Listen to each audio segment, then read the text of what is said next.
വിളക്കണച്ചിട്ടും തടവറയിൽ വെളിച്ചമെന്നോ? നാം അറിയാതെ നമ്മുടെ കാരാഗ്രഹത്തിൽ പുഷ്പവൃഷ്ടിയെന്നോ? രാജഗുരു, എന്താണ് ഈ കേൾക്കുന്നത്? കേട്ടതെല്ലാം സത്യം. കാരാഗൃഹത്തിലെ പന്തങ്ങൾ അണഞ്ഞിട്ടും വെളിച്ചം തടവറയിൽ നിറഞ്ഞു നിന്നു. പ്രകാശപൂരിതമാണ് ആ തടവറ ഇപ്പോൾ. പുഷ്പവൃഷ്ടിയുടെ സമൃദ്ധി വെളിവാക്കും വിധം പുഷ്പാലങ്കൃതമാണ് നിലമാകെ. ഗുരു, നാം പറഞ്ഞത് ആവർത്തിക്കാനല്ല, ഈ കണ്ടതിനൊക്കെ എന്ത് നിമിത്തമെന്ന് നിവർത്തിക്കാനാണ് നാം അങ്ങയെ വിളിപ്പിച്ചത്. അത് സദ്ബുദ്ധി.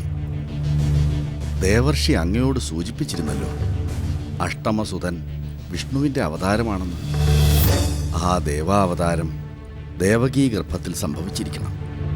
കാരാഗൃഹത്തിൽ പടർന്ന പ്രകാശധാര ദേവാവതാരത്തിൻ്റെ ദിവ്യ ജ്യോതിസ് തന്നെയാകും.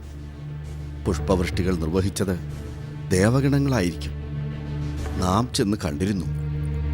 നമ്മുടെ ദേശത്തില്ലാത്ത തരം പൂക്കൾ, ഗന്ധം അതിപാവനം. കൊള്ളാം, ഗന്ധം അതിപരിപാവനം.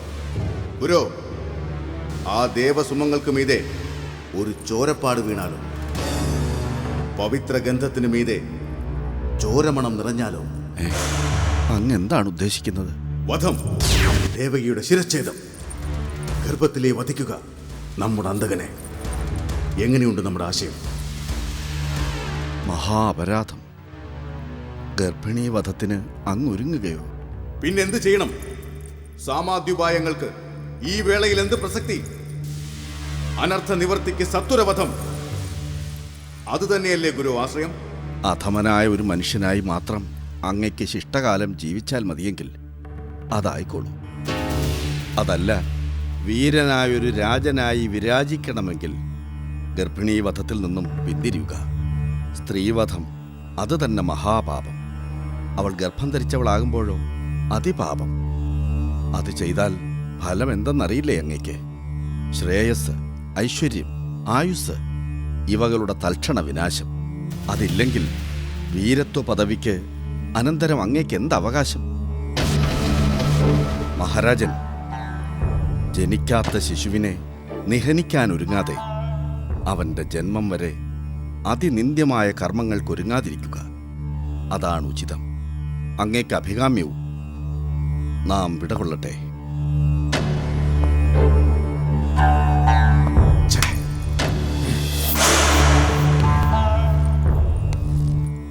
കാത്തിരിക്കാം. അഷ്ടമസന്താനത്തിന്റെ ജനനം വരെ അവന്റെ ആദ്യത്തെ രോദനം തന്നെ മരണരോദനമാക്കാം.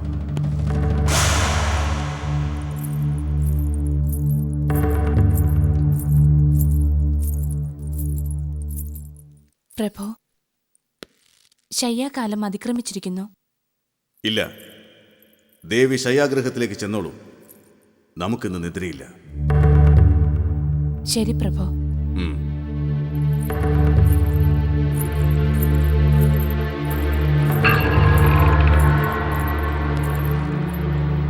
ഇനി ആ ഗർഭം സമ്പൂർണ്ണമാകും വരെ നമുക്ക് നിദ്രയില്ല.